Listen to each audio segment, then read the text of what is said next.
오늘 본문을 가지고 설교를 많이 했어요.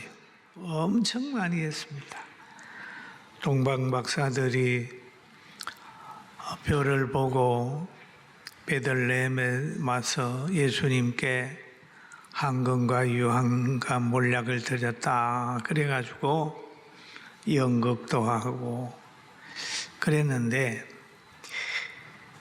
동방 박사들이 뭘 보고 왔을까? 또 어떤 계시에 의해서 별을 봤을까라고 하는 생각은 잘 안 했어요.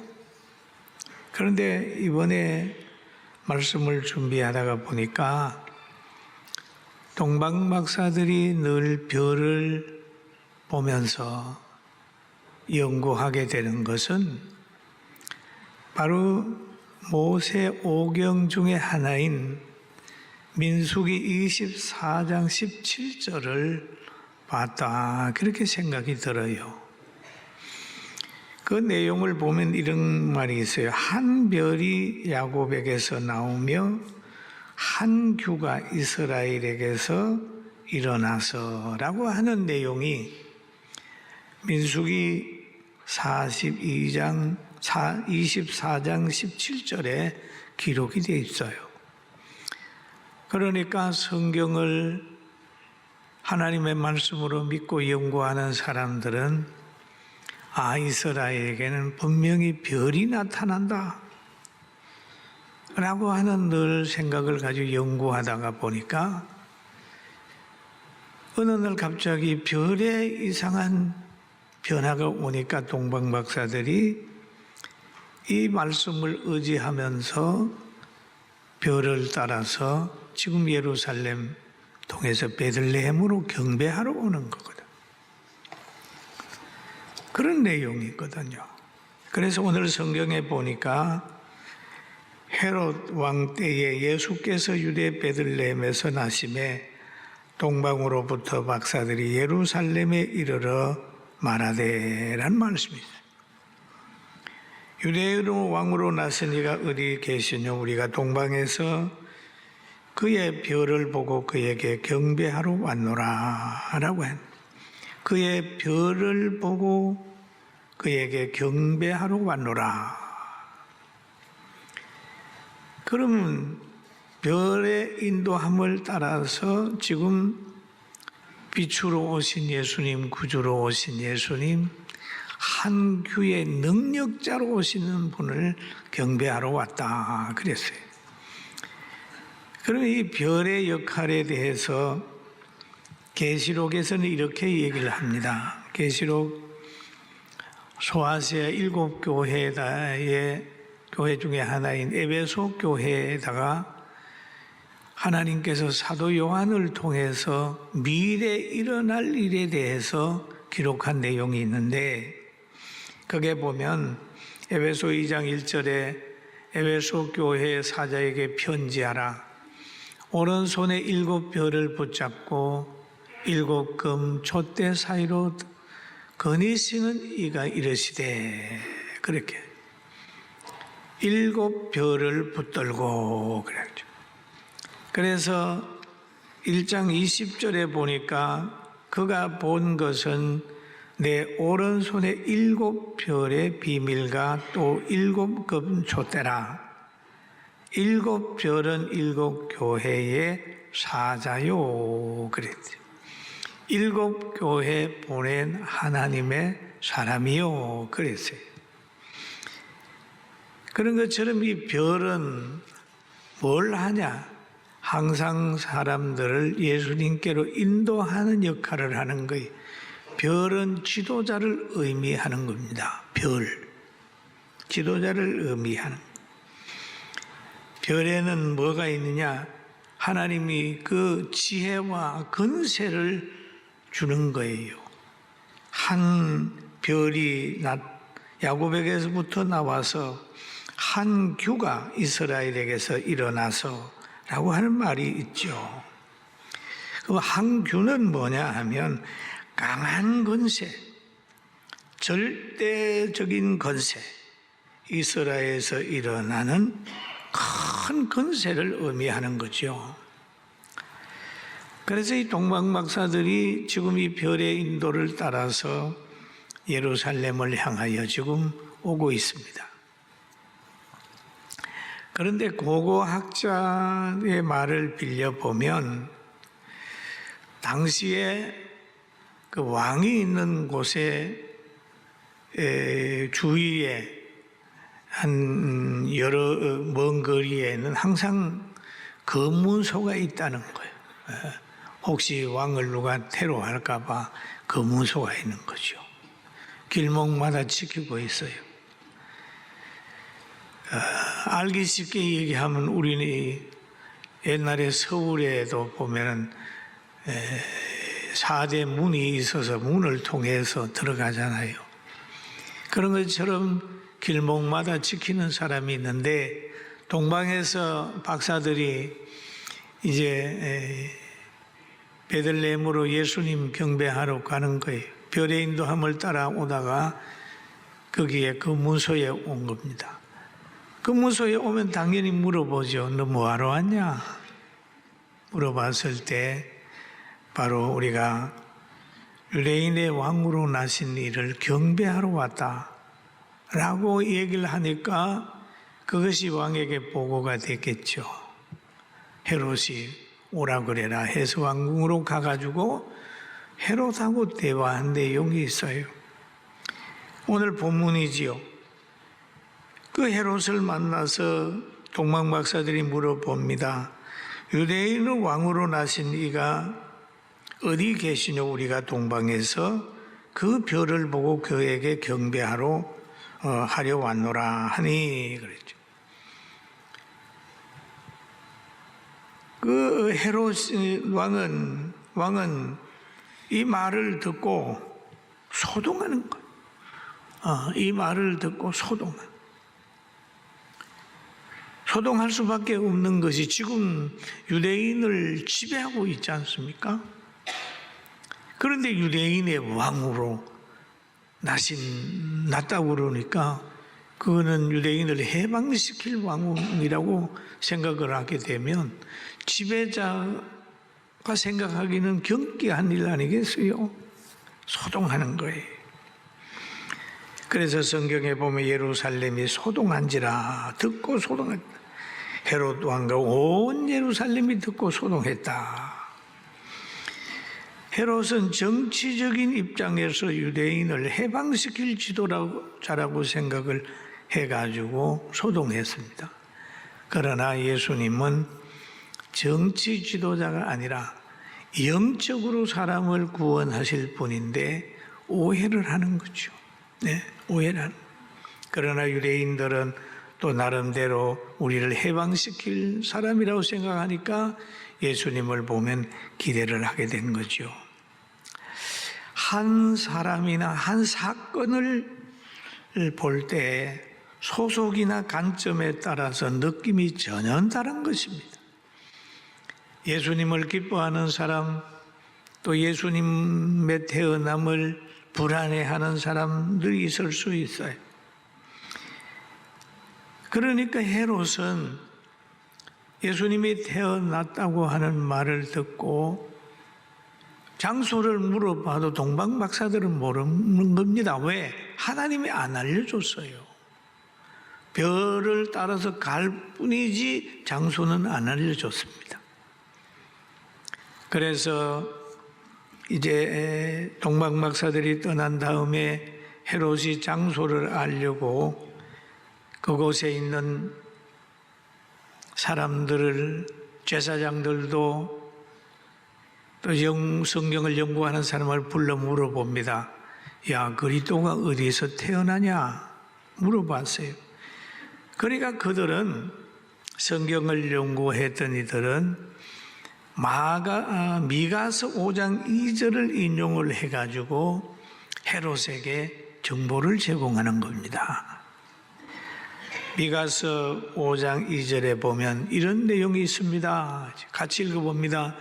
베들레헴 에브라다야, 너는 유대 족속 중에 작을지라도 이스라엘에 다스리는 자가 내게서 내게로 나올 것이라. 그의 근본은 상고의 영원에 있느니라. 예, 이런 게 있습니다. 이게 예언되어 있습니다. 그의 근본은 상고의 영원에 있느니라. 누가? 예수님이 얘기지요. 그 얘기를 하는 거예요. 그런데 때로는 성경의 지식이 악인에게는 전에 악인에게 알려져가지고 악하게 사용할 때가 있습니다. 이 지식이 바로 나중에 베들레헴의 2살 이하의 남자 아이들이 다 죽어요. 순환을 당해요. 예수님이 태어났다는 그걸 생각하면서 좀 헤롯이 군대를 보내가지고 아이들을 죽이게 되는 거죠. 이렇게 좋은 계시가 악인에게는 악하게 쓰이게 되는 거죠.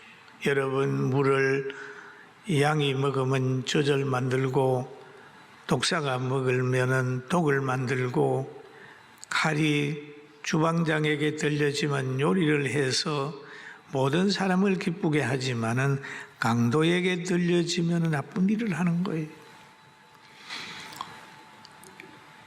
그러니까 악인도 이 성경 계시를 참고해 가지고 죄를 짓는 거예요. 베들레헴 작은 동네 그리스도가 태어났다고 나는 거예요. 그래서 동네는 작지만 예수님이 태어남으로 인하여 그 동네는 성스러운 동네가 되는 거예요. 지금도 이스라엘에 예수님 태어나고 예수님 걸어간 발자취를 보러 가는 사람들은 베들레헴에 꼭 들립니다. 저도 베들레헴에 2번 이상 들려봤어요.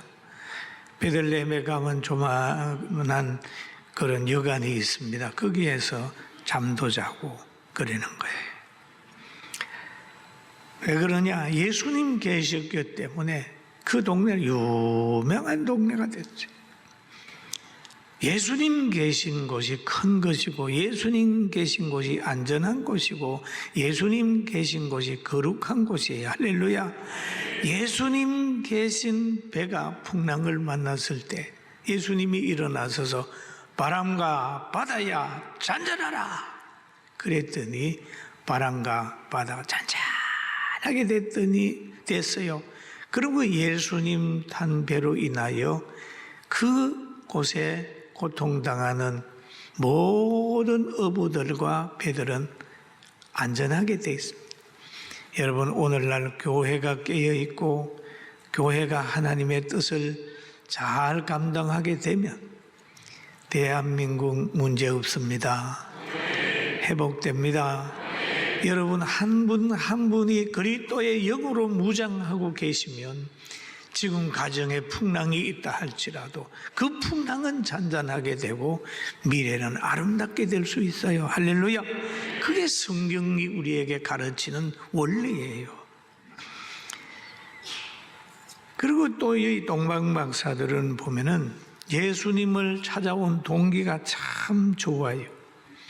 또 예수님을 찾아오면서 헤롯 궁에 들어가서 헤롯에게 물어봤지만은 예수님 어디 계신 거 몰라요.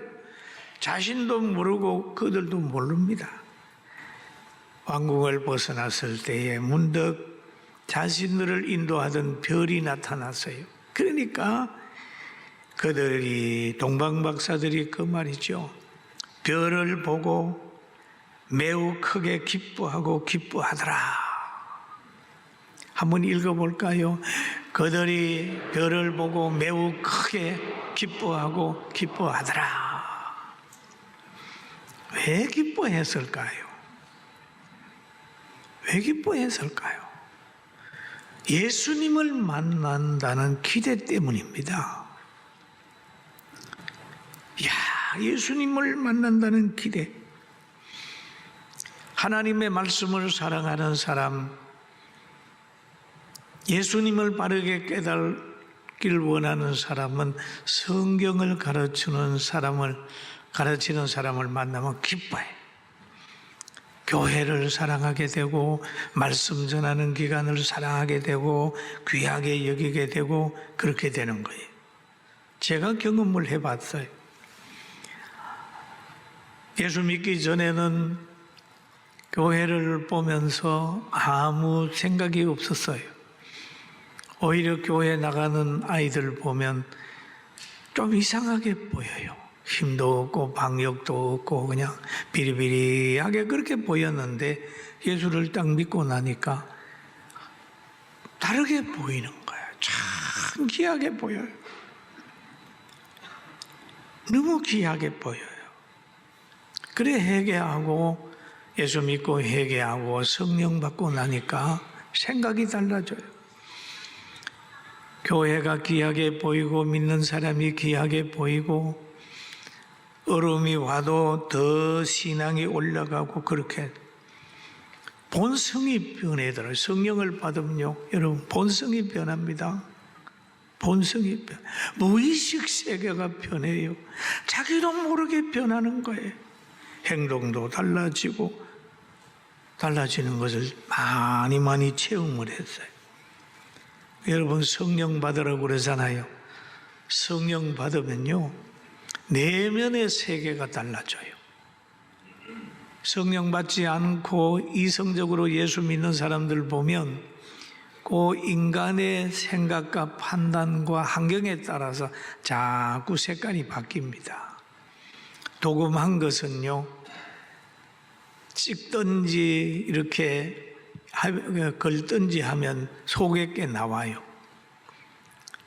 그러나 도금하지 않고 원 그거는 그냥 찍어도 그렇게 그대로 나옵니다. 근데 성령을 받으면은요 마음 속에 변화가 오는 거예요.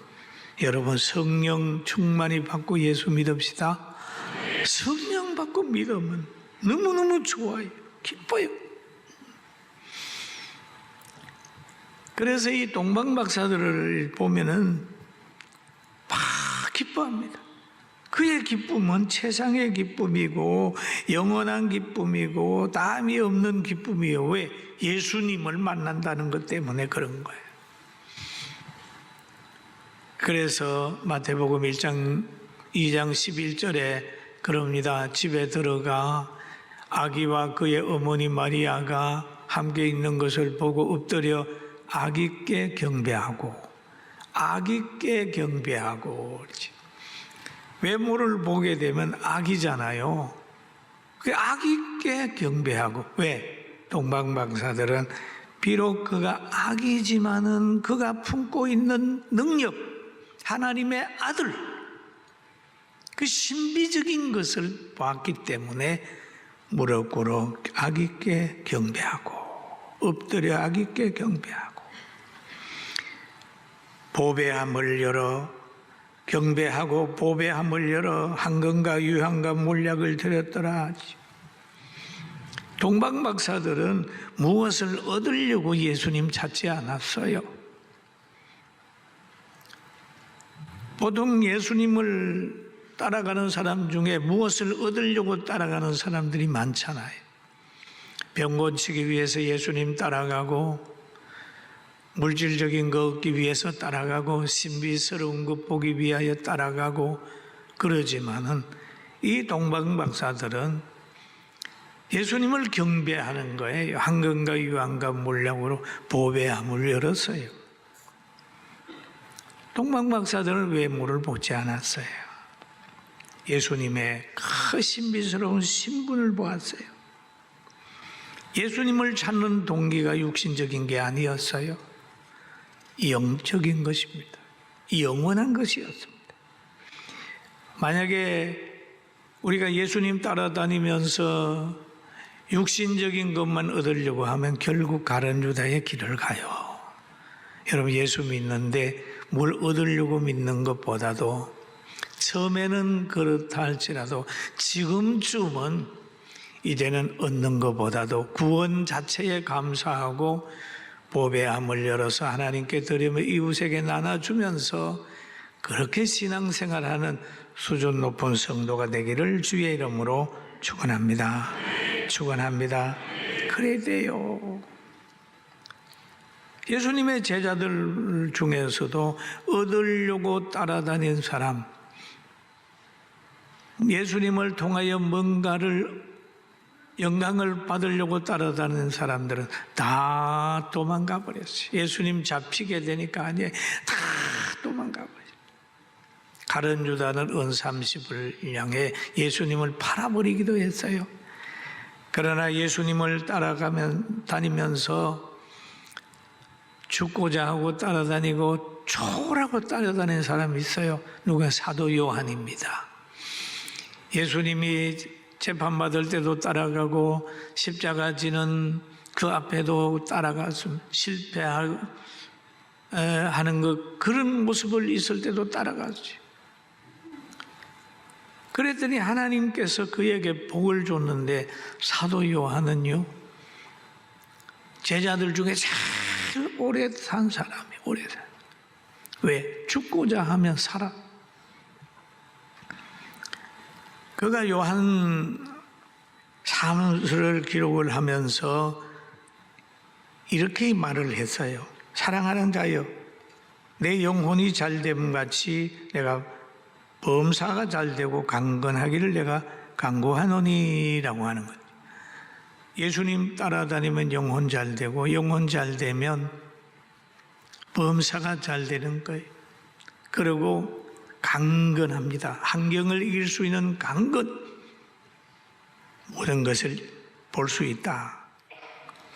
여러분, 빛을 가지고 살아가기를 주의 이름으로 축원합니다. 그래서 예수님을 모신